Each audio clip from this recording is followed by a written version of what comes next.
It's Hunts again at Adventure Drives, and now it's dinner time, so we need a table. And this is how you set up your table in the Promaster bin. Mind you, you could be playing cards. All right, here we have two pieces of material. One has a slot in it. This slot will fit down beside the couch. Can you see that in that video? Slide it right down in there. Then there's a little fastener to tighten it up.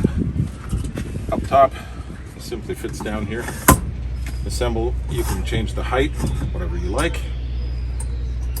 And then just like a bicycle tire, actually, it's the same connector. You just tighten it up, take a little screw on, and there we go. Now it's nice and firm. Table's also stored up here.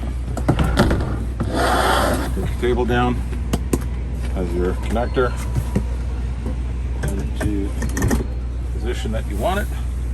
You can rotate it this way, that way, bring it back here, wherever you need to do. Now we've got our table.